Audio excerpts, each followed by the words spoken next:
시청자 여러분 반갑습니다. 지난 시간까지 저희가 석유 공정 중에서 크래킹하고 이제 리포밍 공정을 살펴봤습니다. 그래서 이러한 그 석유 공정의 여러 응용 상품들이 있는데 오늘 이 시간은 이제 대표적인 응용 상품인 페놀에 대해서 여러 가지 공정이 어떻게 변화하는지 그 역사적인 어떤 변천사를 여러분들께 이제 소개를 하겠습니다. 페놀은 여러분 화학적으로 이렇게 돼 있죠. 벤젠 구조의 하이드록시기가 있는 건데 이 페놀은 특히 플라스틱에 있어서는 아주 중요합니다.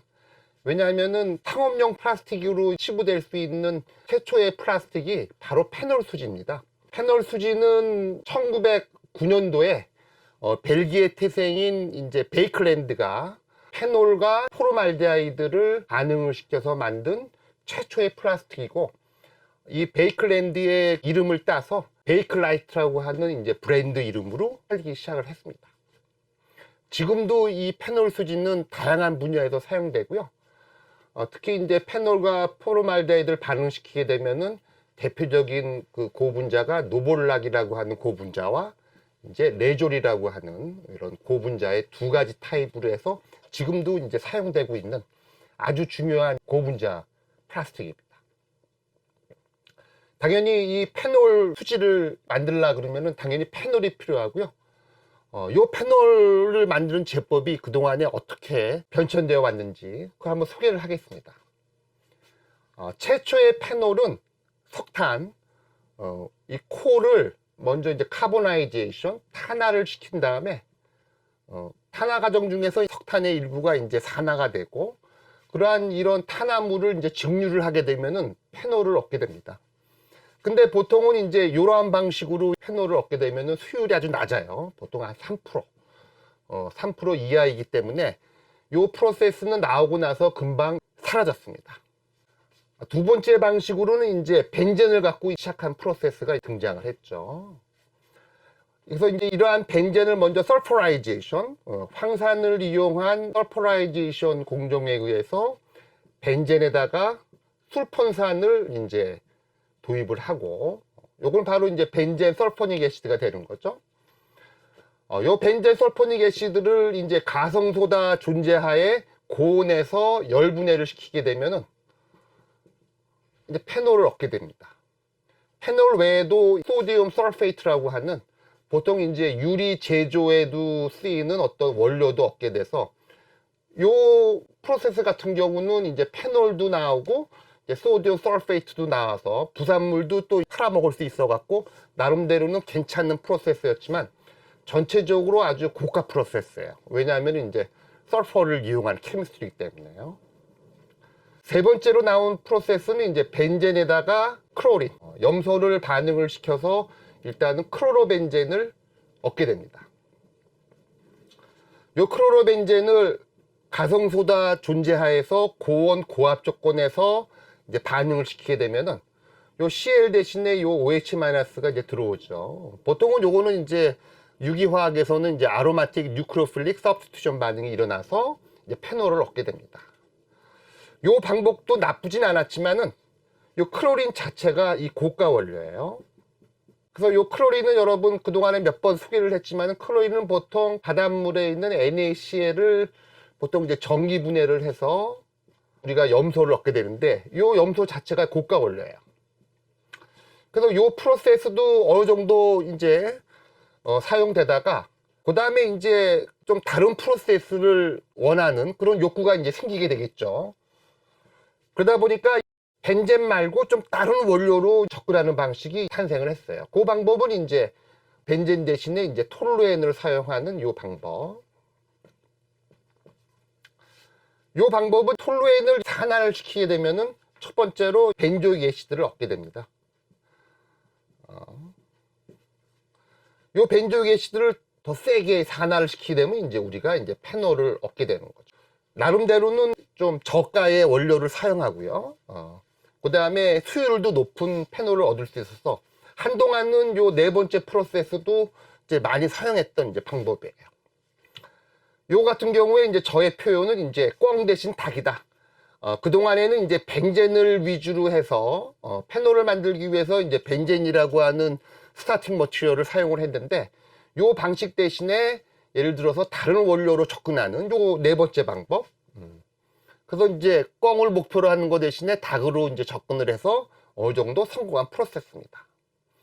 하지만은 요 페놀 역사에 있어서 가장 중요한 요 다섯 번째 방법이 예를 들어서 탄생을 한 거죠. 요거는 우리가 흔히 얘기하면은 석유화학에서는 큐멘 프로세스라고 언급을 하는 아주 중요한 프로세스입니다. 저도 가끔은 뭐 석유화학 공정을 공부한 학생들한테 테스트하기 위해서 항상 물어보는 질문이 석유 공정 중에서 큐멘 프로세스가 뭐죠? 항상 그렇게 물어봅니다. 거기서 이제 딱 대답하는 사람은 석유 공정을 제대로 이해하는 사람이라고 저는 이제 간주하고 있는데요. 요 프로세스 같은 경우에서는 이제 벤젠하고 이 프로필렌을 이제 원료로 사용합니다. 요 벤젠이라는 거는 여러분 그동안에 많은 언급을 했지만 보통 납사의 캐탈리틱 리포밍 공정을 통해서 주로 얻어지는 거가 이제 벤젠이고요. 프로필렌은 여러분 그동안 또 언급을 했지만은 납사의 또는 뭐 중유의 이제 캐탈리틱 크래킹을 통해서 얻어지는 대표적인 물질이 바로 프로필렌입니다. 그래서 요 다섯 번째 큐멘 프로세스는 바로 벤젠과 프로필렌을 원료로 하고요.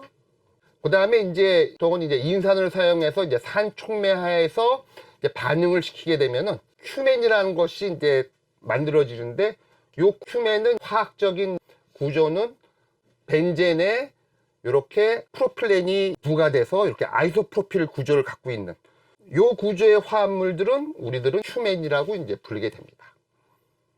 유기화학적으로는 이런 반응을 보통 이제 더블 본드를 갖고 있는 알킬렌이 벤젠에 취한되는 거를 우리들은 보통 프리델 크라프트 알킬레이션이라고 우리는 명명을 합니다. 그래서 요 큐멘을 이제 우리가 얻게 되고요. 벤젠하고 프로필렌을 반응시켜서 그 다음에 요 큐멘을 자세히 살펴보면은 여기는 이제 벤젠에 있는 카본이고요. 요 위치에 여기 또 C하고 여기 H가 있는데 요 포지션을 보통 우리 유기화학적으로는 이제 벤질릭 포지션이라고 얘기하는데요.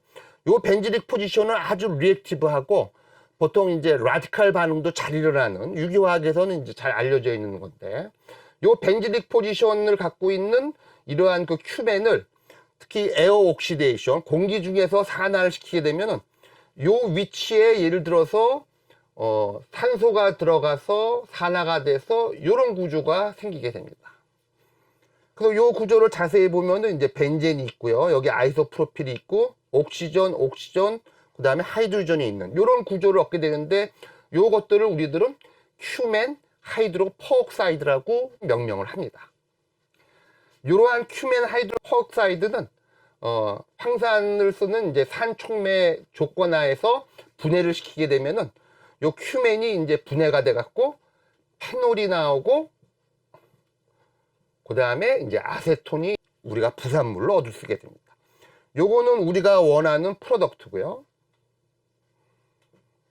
요거는 예를 들어서 바이 프로덕트인데 이게 아주 중요하죠. 여러분들 아세톤이란 거는 우리 산업에서 아주 중요한 값이 저렴한 솔벤트 중에 하나고, 모든 작업 현장이라든지 이제 실험실에는 대정용 그런 목적으로도 흔히 사용되고 있는 솔벤트입니다.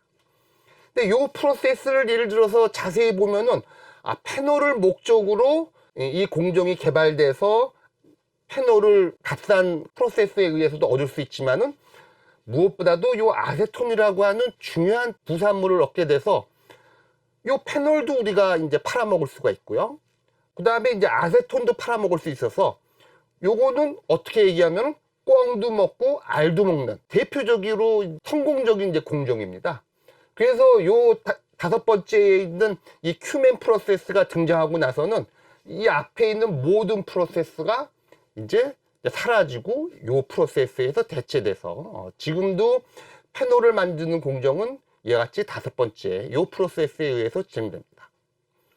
보통 석유화학 공정은 어떤 그 타겟 물질을 만들기 위해서 여러 가지 공정이 있는데 가장 좋은 그 예 중에 하나가 바로 이와 같이 큐멘 프로세스입니다. 시청자 여러분, 흔히 우리들이 얘기할 때 이런 말 많이 들어보셨죠? 원샷 원킬. 요 말은 보통 어디 영화에서도 보면 그 스나이퍼, 저격수들이 하는 말이죠. 하나의 총알로 하나를 이제 사살하는. 그런데 요 말 말고 원샷 투킬도 있고 원샷 올킬이란 말도 있는데, 프로세스는 사실은 원샷 원킬보다는 요렇게 하나의 프로세스로 여러 가지를 수행할 수 있는, 여러 가지 제품을 만들 수 있는, 예를 들어서 프로세스가 아주 좋은 프로세스고, 최종적으로 이제 성공하고 이제 살아남은 프로세스는 대부분 이렇게 꽁도 먹고 알도 먹고 또는 원샷 투킬, 요런 어프로치로 접근하는 프로세스가 이제 살아남게 되는 겁니다. 특히 요 큐맨 프로세스는 요걸로 끝나지 않고요, 조금 더 후로 이제 그 진행되는 프로세스가 있는데, 그것도 한번 설명해 보겠습니다. 시청자 여러분, 앞에서 큐맨 프로세스를 통하게 되면은 꽁도 먹고, 즉 페놀도 나오고 알도 먹는, 즉 페놀과 이제 아세톤이 나온다고 이제 설명을 드렸는데, 이거는 여기에서 끝나는 거가 아니고요, 더 중요한 반응이 있는데, 요 페놀 두 분자하고 아세톤하고 반응을 시키게 되면은, 그 다음에 이제 컨덴세이션에 의해서 물 분자를 빼게 되면은 이와 같이 요런 화합물이 생깁니다. 자세히 보면은 여기에 있는 부분이 이제 페놀이 있고요, 여기도 페놀이 있고, 가운데는 카본이 하나 둘 세 개 있으니까 프로필 그룹이 여기 있는데, 요런 구조의 화합물이 이제 탄생을 하는 거예요. 요 구조의 화합물들을 우리들은 비스페놀 A라고 합니다. 약자로는 여러분 BPA라고 하고요, 아주 중요한 물질입니다. 우리 저 고분자 쪽에서는요. 물론 저쪽에 이제 환경 단체에서는 또 이제 비스페놀 A라고 하면은 당연히 또 이제 환경 호르몬으로 우리들을 이제 조금 옥죄우는 그런 물질이지만, 하여튼 아주 중요한 이제 이 페놀, 비스페놀 A가 탄생을 하는 겁니다. 요거는 하여튼 이 고분자 쪽에서는 아주 중요한 거기 때문에 시청자 여러분들도 머릿속에 집어넣으시고, BPA가 바로 요 구조의 화합물입니다. 요 구조의 화합물들이 바로 그 큐맨 프로세스의 그 제품을 갖고 만들어지는 아주 중요한 화합물이죠. 요거는 요거대로도 이제 사용되고 있죠. 요 비스페놀 A 같은 경우는 여러분들 추후에 강의하겠지만은 폴리카보네이트라고 하는, 요 비스페놀 A라는 거는 보통 이제 COCl2, 보통 우리가 얘기할 때 보면 포스진이라고 얘기를 하죠. 그래서 포스진과 반응하게 되면은 이제 폴리카보네이트라고 하는 여러분들 아주 중요한 이제 고분자를 얻게 되죠. 국내에서는 저 삼양사에서 요 폴리카보네이트를 요 비스페놀 A를 갖고 이제 만드는 거고요. 요 비스페놀 A라는 거는 또 이제 고분자, 폴리카보네이트와 같은 고분자에도 제조가 되지만, 요거는 요걸로 끝나는 거가 아니고요, 요런 화합 물질이 있습니다. 한쪽에는 이제 에폭시 링을 갖고 있고요, 한쪽에 있는 Cl을 갖고 있는데, 요거를 우리들은 이제 에피크로로 하이드린이라고 얘기를 하는데, 요걸 양쪽에다 요걸 반응하게 되면은 비스페놀 A 구조의 양쪽에 에폭시 링을 갖고, 두 개의 에폭시 링을 갖고 있는 아주 중요한 또 에폭시 수지가 이제 탄생하는 거죠. 요거를 우리들은 이제 에폭시 수지라고 우리들은 부르고, 요거는 예를 들어서 정확하게 참고로 여러분들을 위해서 보통 요 에폭시 링을 그 얘기할 때 글라이시딜이라는 표현을 써요. 그래서 여러분들 지금 에폭시 링이 두 개가 있죠. 그러니까 이제 보통 이제 다이가 있고요, 다이. 그 다음에 이제 요 에폭시 링을 우리가 또 다른 표현은 이제 글라이시딜이라고 있는데, 다이 글라이시딜, 그 다음에 여기 에테르가 있죠. 그래서 이제 이서, 그 다음에 오브 비스페놀 A, 이렇게 명명을 합니다. 그래서 그거의 약자로 D, G, 바. 그래서 요거의 약자가 이제 디지바라고 우리가 명명을 하는 겁니다. 국내에서는 여러분 저 국도화학이라고 들어보셨나요? 전 세계에서 요 디지바의 마켓 셰어 1위를 차지하고 있는 국도화학, 대표적인 이제 에폭시 회사죠. 그래서 이러한 것들도 다 이 큐맨 프로세스의 제품 중으로 만들고, 이러한 에폭시 수지는 이제 다양한 경화제와 이제 반응을 해서 보통 이제 복합재료 만드는 데도 사용되는 아주 중요한 원료가 됩니다. 한편 요 에폭시라는 거는 이걸로 끝나지가 않고요. 또 요거는 이제 우리가 아크릴릭 애시드거든요.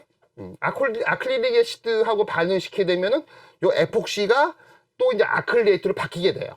보통 이제 에폭시 아크릴레이트라는 거로 바뀌게 돼서 요 에폭시 아크릴레이트는 열경화도 가능하지만은 또 이제 광경화도 이제 가능을 해서요. 다양한 예를 들어서 도료라든지 잉크, 접착제에 사용되고 있는 아주 중요한 예를 들어서 원료가 되는 겁니다. 그래서 아까도 얘기했지만은 페놀을 만들기 위해서 개발됐고 그 큐멘 프로세스로 아세톤도 만들지만은 다양한 후손을 만들 수 있기 때문에 제가 볼 때는 요 큐멘 프로세스야말로 이런 원샷 올킬에 해당되는 아주 중요한 프로세스라고 제가 이제 말씀드릴 수가 있을 것 같습니다. 마지막 부분에서는 참고로 조금 전에 여러분 큐멘 프로세스는 이 벤젠하고 프로필렌을 산촉매에 의해서 이제 반응을 시켜서 우리가 이제 큐멘 프로세스가 나오지 않았습니까? 벤젠하고 프로필렌을 산촉매에서 반응시키면은 큐멘이 나오듯이 프로필렌 대신에 한번 여러분 그 에틸렌을 한번 반응시켜 볼까요? 큐멘 프로세스에서는 벤젠과 프로필렌을 반응을 시켰는데 만약 프로필렌 대신에 프로필렌을 에틸렌으로 대체를 하고 똑같이 이제 프로톤 촉매하에서 즉 산 촉매하에서 이거를 알킬레이션을 시키게 되면은 이와 같은 구조의 화합물이 나오는데 요거를 우리들은 에틸 벤젠이라고 얘기를 하는 겁니다. 요 에틸 벤젠도 아주 중요합니다. 요 에틸 벤젠도 여기서 이제 한 분자에 의해서 수소를 빼내게 되면은 여기가 이제 수소가 나오면서 여기가 더블 본드가 생겨서 이와 같은 구조의 물질이 나오는데 이 구조는 우리들이 얘기하는 바로 스타이렌이 되는 겁니다. 이 스타이렌을 중합을 하게 되면은 폴리스타이렌을 얻게 되고 여러분들 알다시피 폴리스타이렌이라는 거는 컵라면 용기라든지 또는 이제 선풍기의 날개라든지 다양한 제품에 쓰이는 중요한 플라스틱으로 예를 들어서 탄생된 이것도 역시 마찬가지로 카탈리틱 리포밍에 의해서 벤젠을 얻게 되고 그 다음에 이제 서멀 크래킹을 통해서 에틸렌을 얻게 되고 요 두 개를 이제 프리델 크라프트 알킬레이션 반응에 의해서 생기는 그런 하나의 또 프로세스가 돼서 큐멘 프로세스와 유사한 공정으로 이제 만들어지는 겁니다. 오늘은 여기까지. 감사합니다.